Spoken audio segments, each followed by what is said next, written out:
Chishti TV online সুন্নিয়াত প্রচারে আমরা।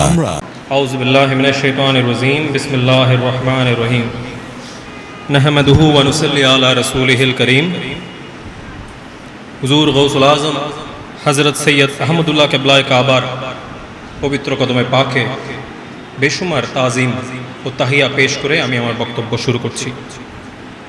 এবং এই আজিমুশ শান সিলসিলার মাইজভান্ডারি আলিয়া কাদেরিয়া সিলসিলার সমস্ত বুজুর্গানে দিন, মাশায়েখে তরিকত, আহলে বাইতে আতহার, শুহাদায়ে কারবালা, রাসূল পাকের উসুল এবং আদলের প্রতীক সাহাবায়ে কেরাম, উম্মুল মুমিনিন এবং সেই মহামহিম জাত যেই জাতে পাককে কেন্দ্র করে রব্বে জুল জালাল এই 18,000 মখলুকাতকে সৃষ্টি করেছেন।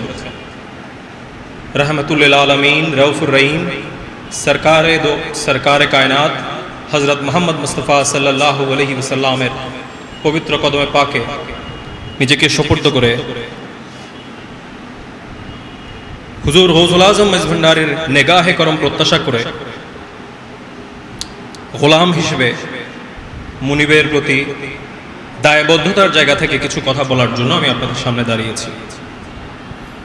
আমি জানি মাহফিল অনেক দীর্ঘ সময় ধরে অতিবাহিত হচ্ছে, একটু উপরে তুলে দেওয়া যাবে? আপনারা অনেকক্ষণ কষ্ট করে বসে আছেন, আপনাদের কষ্ট হচ্ছে, কিন্তু আল্লাহর রাসূলের আহলে বায়তের প্রতি মহব্বতের কারণে আপনার সমস্ত কষ্ট হজম করে গৌসুল আজম মেজভান্ডারের কদমে বসে আছেন। আলহামদুলিল্লাহ, আমরা আল্লাহর কাছে ফরিয়াদ করি আমাদের দুনিয়ার এই সাময়িক কষ্ট আখিরাতে আমাদের নাজাতের যেন উসিলা হয়। দেখেন, আমাদের সকলের একটা মুনিব আছে এবং আমরা যার লবণ খেয়ে প্রতিপালিত, সেই লবণের হক আদায় করার জন্য কিছু কথা বলা প্রয়োজন। আমি কোনো বিজ্ঞ আলেম নই, কোনো ইসলামিক স্কলার নই, কিন্তু যেহেতু গৌসুল আজম মেজভান্ডারের দরবারের একজন খেদমতগারের পরিচয় প্রত্যাশী আমার আব্বা হুজুর, তিনি শারীরিকভাবে অসুস্থ। তিনি যদি শারীরিকভাবে সুস্থ থাকতেন তিনি হয়তো আপনাদের সামনে এই মেসেজগুলো দেওয়ার চেষ্টা করতেন।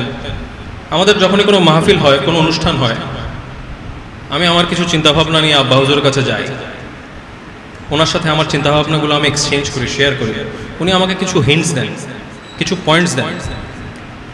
আমি নিজেকে একটা খালি কলসি মনে করে গৌসুল আজম মেজভান্ডারির সেই কালাম, যে কালামে উনি বলেছিলেন যে আমি ছাগল দিয়ে বলদ দাবাই, আমি বানর দিয়ে বাঘ দাবাই, তো আমরা সেই বিশ্বাসটা নিয়ে আপনাদের সামনে দাঁড়াই যে আমরা অনুপযুক্ত হলেও যেই উপযুক্ত মুনিবের গোলামি করি, তার নেগাহে করম যদি আমাদের উপর হয়, আপনাদের সামনে দুই চারটা কথা বলতে পারবো। সেই উদ্দেশ্যে আপনাদের সামনে দাঁড়ানো। দেখেন,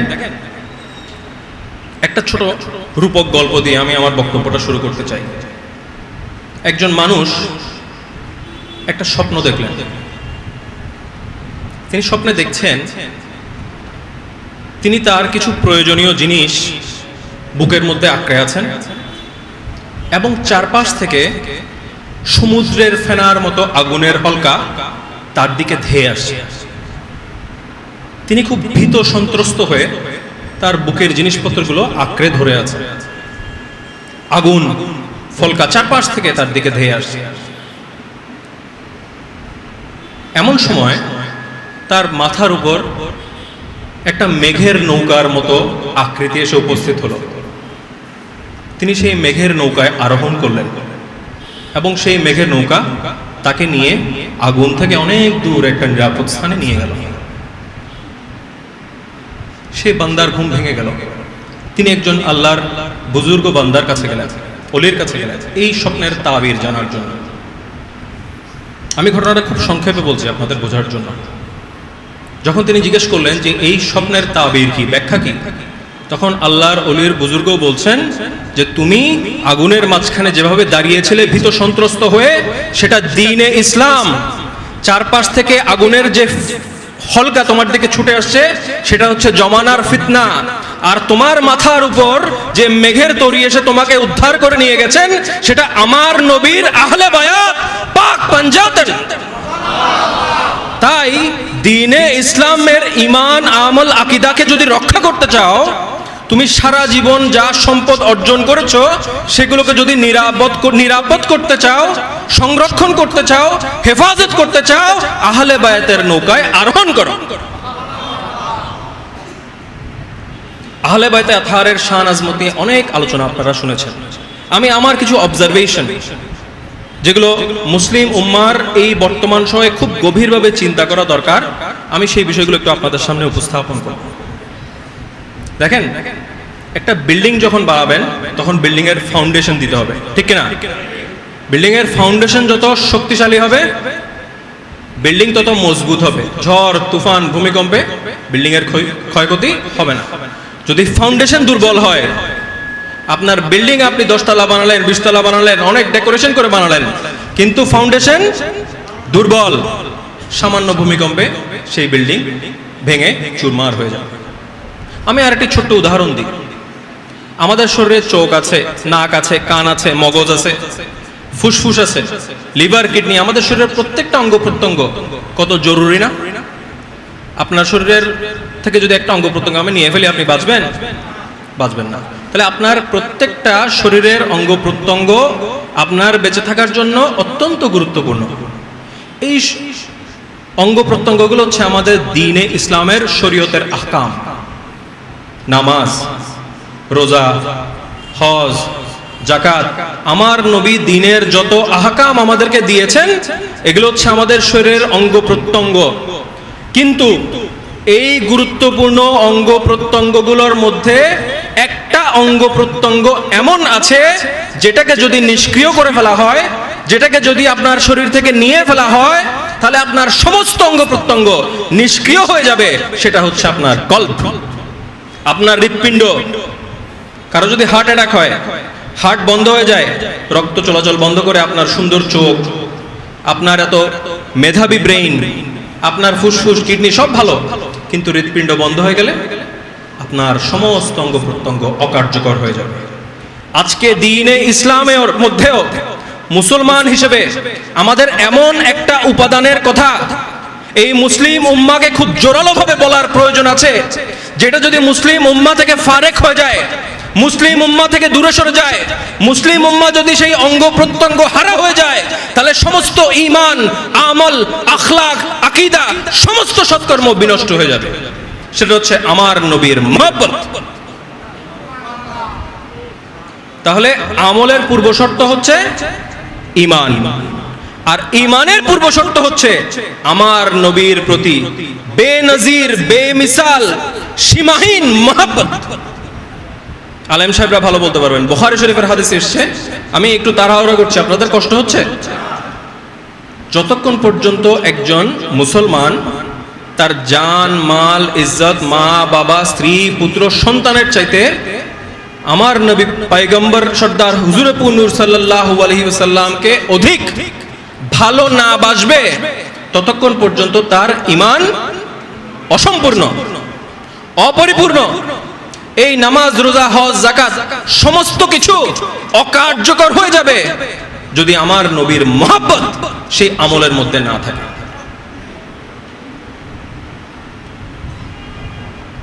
আপনারা জানেন, এই যে ওয়াহাবিবাদের জনক, এই ইতিহাসটা হয়তো অনেকে জানেন। একটা ব্রিটিশ গুপ্তচর একটা ডায়েরি লিখেছিলেন, সেই ডায়েরিটার অনেক বাংলা অনুবাদ হয়েছে, সেটার উপর অনেক গ্রন্থ রচিত হয়েছে। তো আমি এই ডায়েরিটার সারমর্মটা আপনাদের সামনে তুলে ধরতে চাই, কেন? আপনারা যাতে বুঝতে পারেন আমার শরীরে রোগ হয়েছে, রোগটা কি, রোগটা কেন হয়েছে। আমি যদি এটা নির্ণয় করতে না পারি, তাহলে চিকিৎসা করতে পারবো না। আপনার পেটের অসুখ হয়েছে, আপনি ডাক্তার দেখালেন, পরীক্ষা নিরীক্ষা করলেন, চিকিৎসা করলেন, পেটের অসুখ ভালো হচ্ছে না। কেন? কারণ আপনি যে পানিটা খাচ্ছেন, আপনার পানিটা কন্টামিনেটেড, আপনার পানিটার মধ্যে জীবাণু আছে। যতক্ষণ পর্যন্ত আপনি এটা জানতে না পারবেন, বুঝতে না পারবেন যে আপনার পানি কন্টামিনেটেড এবং ওইটা থেকে নিজেকে ফারেক না করতে পারবেন, ততক্ষণ পর্যন্ত আপনার পেটের অসুখ ভালো হবে না। এই আমাদের ঈমান আকীদার মধ্যেও আজকে এই যে নানাবিধ রোগ আমাদের দ্বীনে ইসলামের মধ্যে ছড়িয়ে যাচ্ছে, সেটার মূল কেন্দ্রবিন্দুটা কোথায়, সেটা আমাদেরকে একটু আজকে চিন্তা করতে হবে। দেখেন, খুব সহজ ভাষা আমি বলবো, যখন মুসলমানদের জয় জয়কার, যখন বিশ্বে মুসলিম সাম্রাজ্য বিস্তার লাভ করছে, যখন ইসলামী হুকুমত, ইসলামী আদর্শ মানুষের কাছে গ্রহণযোগ্যতা পাচ্ছে, মানুষ যখন ইসলামের প্রতি ঝুঁকে পড়ছে, তখন ইসলাম বিদ্বেষী শক্তি ঐক্যবদ্ধ হয়ে একটা পরিকল্পনা করলো। তারা বুঝতে পারলো যে মুসলমানদের যুদ্ধের ময়দানে সরাসরি বিরোধিতা করে তাদেরকে পরাজিত করা যাবে না। কেন? কারণ তাদের একটা মূল শক্তি আছে, সেটা হচ্ছে তাদের নবীর প্রতি বেসুমার মহাব্বত, এবং এই মহাব্বতের তাগিদে ওরা যে কোনো দুঃসাধ্যকে সাধন করতে পারে। তো এই মুসলিম বিদ্বেষী শক্তি ওরা বুঝতে পারলো যে এই কৌশলে মুসলিম উম্মাকে আল্লাহর নবীর মহাব্বত থেকে ফারেক করে ফেলতে হবে। যার ফলে একটা গ্রুপ তৈরি করা হলো, যাদেরকে মুসলমানদের আলেমের লেবাস দেওয়া হলো, যাদেরকে দাড়ি বড় করা হলো, যাদেরকে পাগড়ি পরানো হলো, যাদের কপালে নামাজের দাগ দেওয়া হলো, যাদেরকে কোরআন হাদিসের শিক্ষা দেওয়া হলো এবং তাদেরকে মুসলিম উম্মার মধ্যে ছড়িয়ে দেওয়া হলো। তাদের একটাই উদ্দেশ্য ছিল, তাদের উদ্দেশ্য, তোমরা নামাজের কথা বলবা, তোমরা রোজার কথা বলবা, তোমরা হজের কথা বলবা, তোমরা বেশি বেশি তৌহিদের কথা বলবা, আমলের কথা বলবা, কিন্তু তোমাদের একটাই টার্গেট, মুসলিম উম্মাকে তাদের হৃৎপিণ্ড আল্লাহর রাসূলের মহব্বত থেকে ফারেক করে দিতে হবে। এই জন্য বিভিন্ন মতবাদ আসলো। আমার নবী মুর্দা নবী, বলুন নাউজুবিল্লাহ। আমার নবী হাজির নাজির বলা যাবে না। আমার নবী ইলমে গায়েব নাই। আমার নবী সাধারণ মানুষের মতো মাটির নবী। এই যে আমার নবীর তাজিমকে, আদবকে যদি আমরা আস্তে আস্তে মুসলিম উম্মাহ থেকে খালি করে দিতে পারি, তাহলে আল্লাহর নবীর প্রতি মহব্বত, আনুগত্য এমনিতেই কমে যাবে। তাহলে এই যে কৌশলে মুসলিম উম্মার মধ্যে একটা ভাইরাস, যেটা করোনা ভাইরাসের চেয়ে ডেঞ্জারাস, এই ধরনের আলেমরা আমাদের সমাজে আজকে চলে আসছে। দেখবেন আল্লাহর রাসূলের মহব্বতের চর্চা হয় এমন সমস্ত আনুষ্ঠানিকতা, এমন সমস্ত কাজ, এমন সমস্ত কথার সাথে ওদের অ্যালার্জি। আমার নবীর নাম নিয়ে মহব্বত সহকারে চুমু খেলে বিদাত, আমার নবীর তাজিমে দাঁড়িয়ে মিলাদ কিয়াম করলে বিদাত, আমার নবীর মিলাদুল নবী করলে, ওরসুন নবী করলে বিদাত। অন্য কোনো কিছু নিয়ে তাদের সমস্যা নাই। তাদের যত সমস্যা এমন আনুষ্ঠানিকতার সাথে, যেই আনুষ্ঠানিকতার মাধ্যমে উম্মতের অন্তরে আমার নবীর মহব্বত পয়দা হবে। তাহলে আমাদের রোগের কারণটা কোথায় বুঝতে পারলেন? প্রিয় হাজরানে মজলিস, একটা জিনিস আজকে থেকে মাথার মধ্যে সেট করে ফেলবেন। আপনার সামনে যিনি দ্বীন ইসলামের কথা বলবে, যিনি নামাজের কথা বলবে, যিনি রোজার কথা বলবে, যার মাথায় পাগড়ি থাকবে, দাড়ি থাকবে, টুপি থাকবে, নামাজের দাগ থাকবে, একটা কোষ্ঠী পাথর দিয়ে তাকে ঘষা দিয়ে দেখবেন, দেখবেন তার অন্তরে আমার নবীর মহব্বত আছে কিনা। যদি তার অন্তরে আমার নবীর মহব্বত থাকে, তাহলে তার কথা শুনবেন, তার অনুসরণ করবেন। আর যার অন্তরে, যার কথায়, যার কাজে আমার নবীর মহব্বতের প্রতিফলন নাই, তাদের থেকে 10 হাত দূরে বজায় রাখবেন। এখন আসেন আজকের মাহফিলটার যেটা উদ্দেশ্য। আপনারা এই জিনিসগুলো অনেকেই জানেন, অনেকেই পড়েছেন। হুজুর পাক সাল্লাল্লাহু আলাইহি ওয়াসাল্লাম বিদায় হজের ভাষণে বললেন, আমি তোমাদের জন্য 2টি ভারী বস্তু রেখে যাচ্ছি। 1 আল কোরআন, 2 আমার আহলে বায়াত। একটু যারা চিন্তাশীল মানুষ, তাদের মাথায় এই জিনিসটা হিট করে না যে আমার নবী 2টা জিনিসের কথা কেন বললেন? কোরআন, আহলে বায়াত, এরা তো একে অপরের সমার্থক। কোরআনে যা আছে তার প্রতিফলন হচ্ছে নবী পয়গম্বর এবং তার আহলে বায়াত, ঠিক কিনা? আমার নবী এই 2টা বস্তুর কথা কেন বললেন? কারণ, এবং রাসূলুল্লাহ পাক সাল্লাল্লাহু আলাইহি ওয়াসাল্লামের কথাটা শেষ হয় নাই, তিনি বলছেন তোমাদের জন্য 2টি বস্তু রেখে যাচ্ছি, ভারী বস্তু, কোরআন এবং আহলে বায়াত। তোমরা যদি এই 2 বস্তুকে শক্তভাবে আঁকড়ে ধরো, কখনো পথভ্রষ্ট হবে না। এবং এই দুই বস্তু হাউজে কাউসারে আমি মুস্তাফার কাছে পৌঁছার আগ পর্যন্ত একে অপর থেকে বিচ্ছিন্ন হবে না। অর্থাৎ কোরআন এবং আহলে বায়াতকে আমার নবী অবিচ্ছেদ্য সঙ্গী ঘোষণা করে দিয়েছেন। তাহলে কোরআনটা কি? কোরআন সেটা নয় যেটা আমরা গ্রন্থের মধ্যে পাঠ করি। কোরআন সেটা যেটা আমার নবী মুস্তাফা সাল্লাল্লাহু আলাইহি ওয়াসাল্লামের কলবের মধ্যে আমার আল্লাহ জাল্লা শানুহু নাজিল করেছিলেন, যেটা আমার নবী হুজুরে নূর সাল্লাল্লাহু আলাইহি ওয়াসাল্লাম মাওলা আলীর কলবের মধ্যে নাজিল করে দিয়েছিলেন। যে কোরআন আমার মাওলা আলী ইমাম হাসান হুসাইনের কলবে দিয়ে দিয়েছিলেন। যে কোরআন হযরত আব্দুল কাদের জিলানী, খাজা মাইনুদ্দিন চিশতি, শাহজালাল ইয়েমেনি, শাহপরান মুজাদ্দিদি, হুজুর গৌসুল আজম মজভান্ডারির কলবের মাধ্যমে, তার সিলসিলার মাধ্যমে যে কোরআনের শিক্ষা চলছে সেটাই হচ্ছে হাকিকি কোরআন। এই কারণে সিফিনের ময়দানে যখন হযরত মাওলা আলীর বিরুদ্ধ শক্তি তীরের আগায় কোরআন শরীফকে গেঁথে সৈনিকদেরকে বিভ্রান্ত করার জন্য এলান করছিল যে কোরআনের উসিলায় তোমরা যুদ্ধ বন্ধ করো, আমার মাওলা আলী সেই কৌশল বুঝতে পারলেন। তিনি বললেন, হে মুমিনরা, তোমরা যুদ্ধ বন্ধ করিও না, এটা তোমাদেরকে বিভ্রান্ত করার পায় তারা। কারণ তীরের আগায় যে কোরআনকে গাঁথা হয়েছে সেটা নির্বাক কোরআন, সেটা নিষ্প্রাণ কোরআন। আর জেনে রাখো, আমি আলী মর্তুজা, আমি আসাদুল্লাহ, আমি বাবে মুস্তাফা, আমি সবাক কোরআন, আমি কথা বলা কোরআন। কারণ আমার জন্মের পর কাবা ঘরের মধ্যে আমার নবীজি আমার সাক্ষাতে এসে তার লালা মোবারকের মাধ্যমে আমার জবানের মধ্যে কোরআনের সমস্ত রাজ রহস্য নিহিত করে দিয়েছেন। তাই কোরআনকে যদি পেতে চাও, আমি মাওলা আলীর কলবের দিকে তালাশ কর। এই দেখেন, আজকে কোরআন মুসলমানদের মধ্যে 73 গ্রুপ। আমার নবীর ফোরকাস্ট, ভবিষ্যৎবাণী, 72 দল পথভ্রষ্ট। এই 72 দলের এই 73 দলের মধ্যে পথভ্রষ্ট 72 দল। তারা কোরআন শরীফ পড়ে, কোরআনের কথা বলে, নামাজের কথা বলে, রোজার কথা বলে।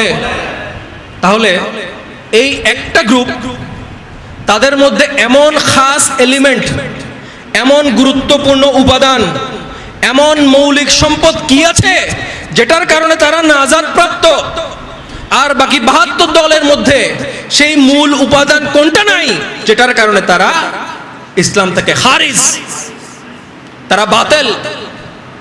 এটা মুসলিম উম্মার তালাশ করা দরকার আছে কিনা, এটা বোঝার দরকার আছে কিনা। আমরা নাজাত প্রাপ্তদের দলে ঢুকতে চাই নাকি বাতিলদের দলে যেতে চাই? আমরা নাজাত প্রাপ্তদের দলে যেতে চাইলে কিসের বিনিময়ে, কিসের বদৌলতে আল্লাহর পেয়ারা বান্দাগণ নাজাত পেয়েছেন সেটা জানার দরকার আছে কিনা।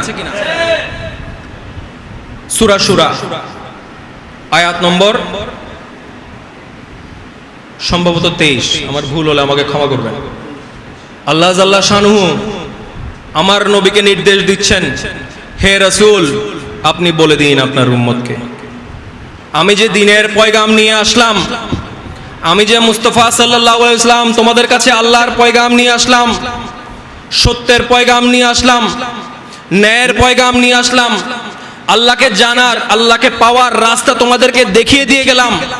এই ইনসানিয়তের জন্য বেনিয়াজ খেদমত যে আমি আঞ্জাম দিলাম, এটার বিনিময়ে আমি তোমাদের কাছ থেকে কোনো কিছু চাই না, শুধু একটা জিনিস বাদে। আমার নবীকে বলা হয় উম্মি নবী। এটার অনেক ব্যাখ্যা আছে, আমি সেদিকে যাচ্ছি না। আমি যেটা বুঝি আমার নবীর একজন উম্মত হিসেবে, উম্মি শব্দের অর্থ হচ্ছে আমার নবী এই 18,000 মাখলুকাতের কোনো কিছু পাওয়ার জন্য এক আল্লাহ ছাড়া কারো মুহতাজ নন। আমার নবী শুধুমাত্র আমার রবের মুহতাজ, আর এই 18,000 মাখলুকাত আমার নবীর মুহতাজ। আমার নবী, আমার আপনার কাছে কোনো কিছু চাওয়ার দরকার আছে? কোনো নেসেসিটি আছে? প্রয়োজন আছে? আমার নবীর কোনো অভাব আছে? ঘাটতি আছে? কেন চাইলেন? একটা জিনিস চেয়েছেন, সেটা কি? মুআদ্দাতে আহলে বায়াত। আমার নবীর আহলে বায়াতের মুআদ্দাত, অর্থাৎ আনুগত্যপূর্ণ অনুসরণ, মহাব্বতপূর্ণ অনুসরণ। যে কোনো মূল্যে আমার নবীর আহলে বায়াতকে আঁকড়ে ধরে থাকার ওয়াদা ছাড়া আমার নবী আপনার আর আমার কাছ থেকে কোনো কিছু চান নাই। অথচ এই একটা জিনিস আমার নবীর আহলে বায়াতের মুআদ্দাত দেওয়ার জন্য আজকে আমাদের ফতোয়ার দরকার হয়। লা ইলাহা ইল্লাল্লাহ তাওহীদের আযীমুশ শান ঘোষণা, মুহাম্মাদুর রাসূলুল্লাহ সাল্লাল্লাহু আলাইহি ওয়াসাল্লাম আমার নবীর রিসালাতের আযীমুশ শান ঘোষণা। যদি এটা আমাদের ঈমানের মৌলিক উপাদান হয়ে থাকে, এই ঈমানের মৌলিক উপাদান যেই পিলারের উপর এই জমিন এবং আসমানের মধ্যে তায়নাত, সেই পিলারের নাম আহলে বায়াত।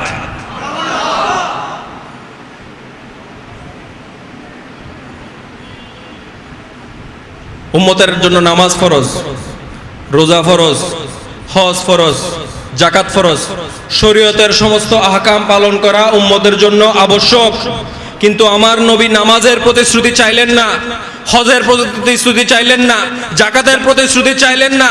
কেননা আমার নবী জানতেন যে আমাদের এইসব আমলের মধ্যে ত্রুটি হতে পারে, আমরা আমলগুলো আল্লাহর কাছে মকবুলিয়াতের উপযুক্ত নাও হতে পারে। এজন্য আমার নবী, দয়াল নবী, রাহমাতুল লিল আলামিন এই উম্মত গুনার কারণে কষ্ট পাবে তিনি সহ্য করতে পারবেন না। কারণ তিনি সেই নবী যিনি রাতের আধারে গুহার মধ্যে গিয়ে ইয়া উম্মতি বলে কান্না করেছেন। এই নবীর পাপের ফল ভোগ করতে হলে আমার নবী সহ্য করতে পারবেন না। এই জন্য আমার নবী এমন এক রাস্তা, এমন এক আমল, এমন এক উপাদান, এমন এক রাস্তা উম্মতের জন্য দিয়ে গেলেন, যেই রাস্তা দিয়ে গেলে, যেই কাজ করলে, যেই আমল করলে আল্লাহর দরবারে মকবুলিয়তের গ্যারান্টি আছে। সেটাই হচ্ছে আমার নবীর আহলে বায়াতের মুহাব্বত। মুসলিম উম্মাকে আজকে এই জিনিসটা বুঝতে হবে। তাওহীদের স্বীকৃতির পর, রিসালাতের স্বীকৃতির পর আমাদের জন্য যদি কোনো কিছু অপরিহার্য থেকে থাকে, সেটা হচ্ছে আল্লাহর নবীর আহলে বায়াতের ইত্তেবা, মুআদ্দাত। নামাজ, রোজা, হজ, যাকাত সবকিছু তখনই আল্লাহর দরবারে কবুল হবে যখন সেখানে আওলাদে রাসূল পাক পাঞ্জাতনের ফরওয়ার্ডিং থাকবে। ইহকালে পরকালে সর্বত্র আল্লাহর রাসূলের আহলে বায়াতের নকশে কদমে চলে তাদের গোলামি এবং তাদের ছায়ার নিচে আশ্রয় লাভের সৌভাগ্য আল্লাহ আমাদেরকে নসিব করুন। আহলে বায়াতে আতহারের কলবের মধ্যে কোরআন, এই কোরআন সিনায় সিনায় সিনায় সিনায় প্রত্যেকটা সিলসিলার মাধ্যমে প্রবাহিত হচ্ছে। কাদেরিয়া, চিশতিয়া, নকশবন্দিয়া, মুজাদ্দিদিয়া, তাইফুরিয়া, মাতলুবিয়া, মাইজভান্ডারিয়া সমস্ত তরিকার মধ্যে এই হাকিকি কোরআনের শিক্ষা চলছে, চলবে, কিয়ামত পর্যন্ত চলমান থাকবে। তাই কোরআন শিখতে হলে, কোরআনের সমস্ত রাজ রহস্য পাইতে হলে সেই কলবের সাথে নিসবত করতে হবে যেই কলবে আমার নবী, মাওলা আলী, হাসান, হুসাইন, মা ফাতেমা এবং বুজুর্গানে দ্বীনের নিসবত রয়েছে। আপনার এই মোবাইল থেকে আরেক মোবাইলে যদি কোনো কিছু ট্রান্সফার করতে চান, কি লাগবে?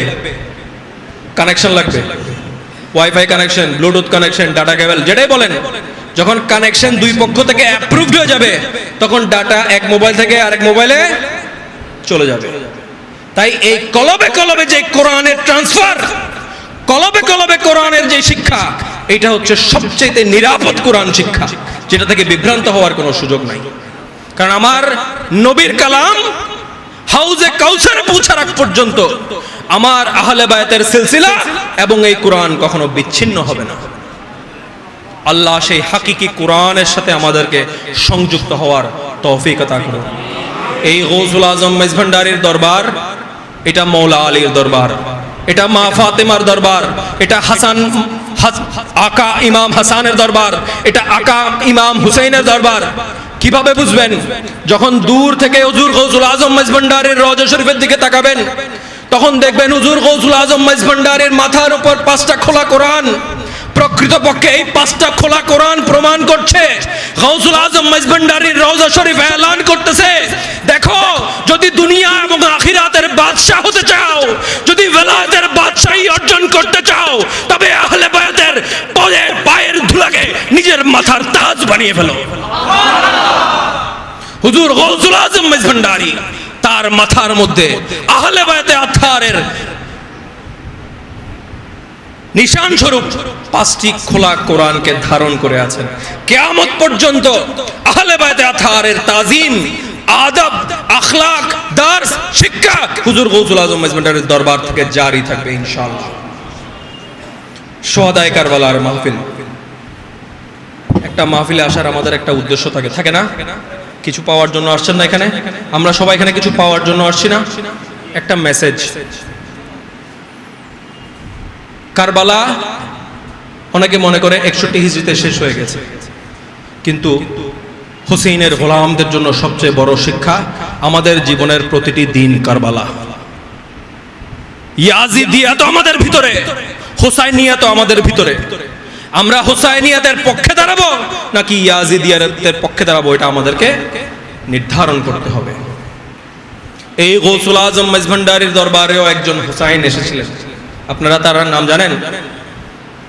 তার নাম ওসি গৌসুল আজম সৈয়দ দিলাওয়ার হোসেন মেজভান্ডারী, যাকে গৌসুল আজম মেজভান্ডারী বলেছিলেন, তুম কौन সুলতান, সুলতান हमारा दिला मोयना है, नवाब हमारा दिला मोयना है, फिर और कौन नवाब। এই হুসাইনি জজবা নিয়ে ওসি গৌসুল আজম সৈয়দ দিলাওয়ার হোসেন মেজভান্ডারী গৌসুল আজম মেজভান্ডারীর কদমে সমস্ত অনাচার, সমস্ত অন্যায়, সমস্ত অপসংস্কৃতির বিরুদ্ধে হুসাইনি জজবা নিয়ে আজীবন যুদ্ধ করে গেছে। এবং আমাদের জন্য এটা ওয়াসিয়াত, যে কোনো মূল্যে, যে কোনো পরিস্থিতিতে, যে কোনো অবস্থায় হুসাইনি আদর্শকে ধারণ করে লালন পালন, অন্যায়ের বিরুদ্ধে, জুলুমের বিরুদ্ধে, মিথ্যার বিরুদ্ধে আমাদেরকে লড়াই চালিয়ে যেতে হবে। ভিতরেও করতে হবে, দুনিয়াতেও করতে হবে। রাসূল আকরাম সাল্লাল্লাহু আলাইহি ওয়াসাল্লামের কদমের সদকায় হুসাইনিয়তকে আমাদের কলবে ধারণ করার তৌফিক আল্লাহ আমাদেরকে দান করুন। একটি শেষ কথা বলে বিদায় নেব। আপনাদেরকে অনেক কষ্ট দিলাম, অনেক সময় নিয়ে ফেলেছি। সন্তানদের জন্য সম্পদ রেখে যায় না বাবা মা? জমি জমা, বাড়ি গাড়ি, টাকা পয়সা। আপনার সন্তানের জন্য একটা সম্পদ রেখে যাবেন, সেটা হচ্ছে আমার নবীর আহলে বায়তের মহব্বত। এটা এমন এক সম্পদ যেটা দুনিয়াতেও কাজে লাগবে, আখিরাতেও কাজে লাগবে। আমরা যে গল্পটা আপনাদেরকে বলছিলাম, মাঝখানে দাঁড়িয়েছি, চারপাশ থেকে আগুনের হলকা ফিতনা আমাদেরকে সেই নূহের কিস্তির মতো আহলে বায়াতের উসুল, তাসকেরা, আলোচনা, আদর্শকে ধারণ করতে হবে। এবং আপনি মা বাবা হিসেবে একটি জিম্মাদারি তো আপনার সন্তানের প্রতি পালন করবেন, আহলে বায়াতের মহব্বত তাদের কলবে প্রবেশ করিয়ে দিয়ে যাবেন। আল্লাহ আমাদের এই মাহফিলকে কবুল করুক। আমাদের আব্বা হুজুর মুর্শিদ কেবলা হযরত সৈয়দ ডক্টর সৈয়দ দিদার হক মেজভান্ডারী মুদ্দাজিলুল আলী শারীরিকভাবে অসুস্থ। আমি তার সন্তান হিসেবে আপনাদের সবার কাছে তার শারীরিক সুস্থতা, দীর্ঘ হায়াতের জন্য দোয়া প্রার্থনা করছি। এবং আমরা দুই ভাই এবং আমরা আঞ্জুমানের যারা খাদেমান আছি, ওসি গৌসুল আজম মেজভান্ডারীর উসুল এবং আখলাককে ধারণ করে, লালন করে এই আজিমুশান সিলসিলার খেদমত গোলামি যেন আমরা আজন্ম, প্রজন্ম থেকে প্রজন্ম করে যেতে পারি, আল্লাহর দরবারে এই ফরিয়াদ রেখে বিদায় নিচ্ছি। আসসালামু আলাইকুম ওয়া রাহমাতুল্লাহি ওয়া বারাকাতুহু।